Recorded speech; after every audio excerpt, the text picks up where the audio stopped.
সম্মানিত সুধী, আসসালামু আলাইকুম রাহমাতুল্লাহ। হযরত ওসমান রাদিয়াল্লাহু তাআলা এর শাসনকাল। নীল ভূমধ্য সাগর তীরের তারাবেলাস নগরী, পরাক্রমশালী রাজা জার্জিসের প্রধান নগরী এটা। এই পরাক্রমশালী রাজা 1,20,000 সৈন্য নিয়ে আবদুল্লাহ ইবনে সাদের নেতৃত্বাধীন মুসলিম বাহিনীর অগ্রাভিযানের পথ রোধ করে দাঁড়ালেন। স্বয়ং রাজা জার্জিস তার বাহিনীর পরিচালনা করছেন। পাশে রয়েছে তার মেয়ে, অপরূপ সুন্দরী তার সে মেয়ে। যুদ্ধ শুরু হলো। জার্জিস মনে করেছিলেন তার দুর্ধর্ষ বাহিনী এবার মুসলিম বাহিনীকে উচিত শিক্ষা দেবে, কিন্তু তা হলো না। মুসলিম বাহিনীর পাল্টা আঘাতে জার্জিস বাহিনীর বহু ভেঙে পড়ল। উপায়ন্তর না দেখে তিনি সেনা ও সেনানীদের উৎসাহিত করার জন্য ঘোষণা করলেন, যে বীর পুরুষ মুসলিম সেনাপতি আবদুল্লাহর ছিন্নশির এনে দিতে পারবে, আমার কুমারী কন্যাকে তার হাতে সমর্পণ করব।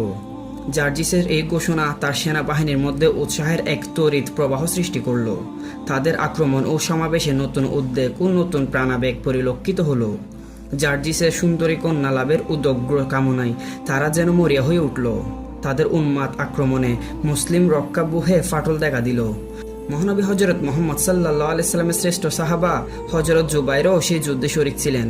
তিনি সেনাপতি সাদকে পরামর্শ দিলেন, আপনিও ঘোষণা করুন যে তারা বেলাসের শাসনকর্তা জার্জিসের ছিন্ন মুন্ডু এনে দিতে পারবে, তাকে সুন্দরী জার্জিস দুহিতা সহ 1000 দিনার বকশিশ দেব। জুবাইরের পরামর্শ অনুসারে সেনাপতি সাদ এই কথা ঘোষণা করেই দিলেন। তারা বেলাসের প্রান্তরে ঘোরতর যুদ্ধ সংগঠিত হলো। যুদ্ধে জার্জিস পরাজিত হলেন। তার কর্তৃত্ব শীর্ষহ জার্জিস কন্যাকে বন্দি করে মুসলিম শিবিরে নিয়ে আসা হলো। কিন্তু এই অসীম সাহসিকতার কাজ কে করলো? এই বীরত্বের কাজ কার দ্বারা সাধিত হলো? যুদ্ধের পর মুসলিম শিবিরে সভা অনুষ্ঠিত হলো। হাজির করা হলো জার্জিস দুহিতাকে।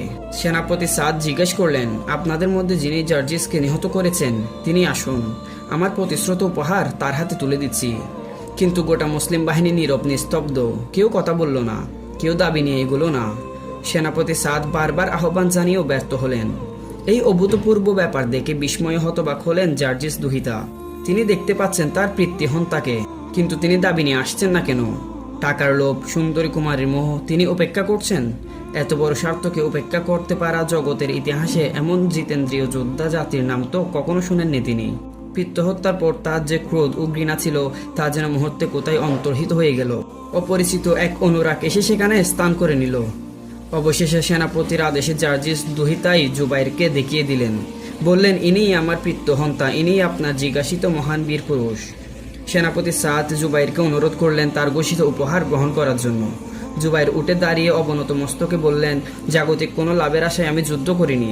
যদি কোনো পুরস্কার আমার প্রাপ্য হয় তাহলে আমাকে পুরস্কৃত করার জন্য আল্লাহই যথেষ্ট। প্রিয় দর্শক, আজকের ভিডিও এখানে শেষ করছি।